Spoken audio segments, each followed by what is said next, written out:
I'm Justin McRoberts, and you are listening to the Title Pending audio series, a collection of readings focused on moments in my own creative history that I hope shed an inspired light on yours. Chapter 20. Practice. Finish. In order to substitute teach in California, which I did for a number of years, I was required to pass what's called the CBEST, or the California Basic Educational Skills Test. Among the basic skills I was being tested in was mathematics, which is not at all a skill. It's an abstract science, but that's not the point. The point is that I'd come to the part of the test I was most apprehensive about. I hate math. I'm terrible at math. But coming to the end of the English section of the test meant being faced with an ocean of mathematics. I bounced around that dreaded section, finding questions I knew I could answer with some degree of confidence. I think there were 3.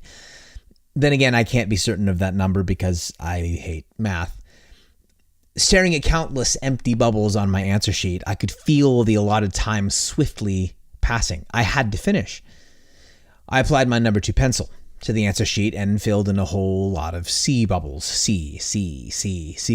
I figured I'd done well enough on the non-math part of the test that anything above utter failure in the math section would likely mean the passing grade I needed. Of course, I wouldn't know that until I'd turned the test in and got a grade, but I couldn't get a grade without finishing the test. I had to finish, even when that meant doing the task imperfectly. Had I approached that test the way I've approached creative projects in the past and let myself get hung up on the part I knew was bad, I'd never have finished. In fact, I might not have even started at all. I passed the CBEST, and my first substitute teaching position was 7th grade math. What are the chances of that? I have no idea, because I hate math. Finishing, as it turns out, is a discipline. It's a thing I must do regardless of my feelings or inclinations. In other words, finishing doesn't just happen naturally. I have to make it happen. And doing that can be considerably harder than it sounds. I'm not a perfectionist in almost any real way. Yet, in my creative process, I find a form of perfectionism at work. I can't tell you how many times I've stopped in the middle of the process of making something because I wasn't entirely happy with what I had at hand, even though I knew the work was still in process. Songs, essays, sermons, and other projects would sometimes sit unfinished for months, years even. At times, I'd even hesitate to approach creative work because I knew that sitting down with the laptop or the guitar would mean that some half-finished work would be staring at me in the face like a sad, hungry puppy that I'd left locked in my office. I can become so easily concerned with getting it right from the outset that I get derailed by my perceived failure and end up getting nothing done at all. This is a tendency I've worked hard to move away from. It keeps me from working. And even when I'm right in thinking that what I've produced is off to a bad start, I can only make it better by working at it, and that means finishing. Here is something true. Only once I've finished something do I have enough altitude or distance from it to accurately tell if it's good or bad. Only once I can read a whole essay or listen to a whole song can I begin to figure out what about it works and what doesn't. As long as that work remains unfinished, it's far too close to me and too personal to critically evaluate or change. In practice, finishing a piece has sometimes meant knowingly and willingly inserting bad parts into songs just so I can finish.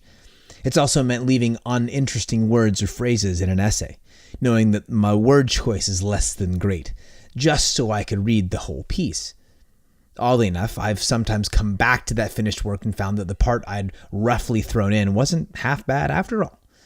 Sometimes the pressure of having to finish yields better results than waiting for the right word or the right note. Here's an example from my own songwriting practice. If I have a solid few verses without a satisfying chorus, I'll sometimes keep the basic verse chord progression, sing woes and nonsense over it, and call it a chorus.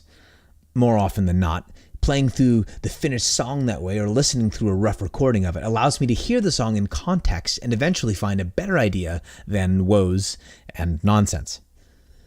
More importantly for me, learning to finish pieces when I haven't felt ready or inspired has helped me establish an actual discipline for the work of creating.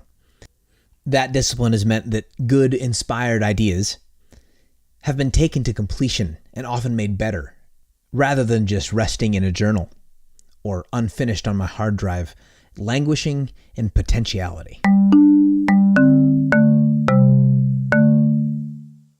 Thank you for listening to this episode of the Title Pending audio series.